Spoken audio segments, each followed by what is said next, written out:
ndarja pushtetet duhet jetë e balancuar. Roli i presidentit është mbi nivelin partijak, asgjë të re nga ato që e keni ndëgju, ishte transparencë e plot, domethënë përkundër atyre që janë çështje diskutime të mbrëmshme që ju takojnë partive politike, po qëllimi mbetet i njëjtë, arsyeja është njëjtë, evitimi i shkurës në zgjedhje të jashtëzakonshme nuk e konvenon qytetarit të Republikës së Kosovës dhe barra e përgjegjësisë mbi Albin Kurtin si shumicë parlamentare për krijimin e institucioneve të reja. Nuk besoj sepse nesër është thirrë seanca, dita sotme vetëm kalojnë, nuk jemi në urgjenca, po jemi në limit të afateve kushtetuese që nesër duhet të konstituohet kuvendi i ri i Republikës së Kosovës dhe rrjedhimisht rrjedhin edhe afatet kushtetuese për zgjedhjen e qeverisë dhe të presidentit të vendit. Po tash qëndrimet e LDK-s janë publike.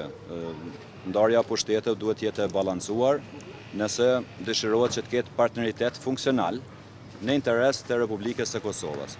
Nëse ka qëllime personale dhe ambicie personale mbajtjes së pozita shtetërore duke shërbyer një partije politike, atëherë Liga Demokratike e Kosovës nuk shën ndonjë mundësi tjetër që të kontribojë përpos votës demokratike që e ka në kuvendin e Kosovës. Dëgjoni tash kjo tema që është hull nga lëvizja vetëvendosje në emër të pozitave, pozitat janë kredibile ato që sigurojnë partneritet. Kryetari i kuvendit i takon shumicës kuvendore, edhe me kushtetues, po edhe si përfaqësim parlamentar.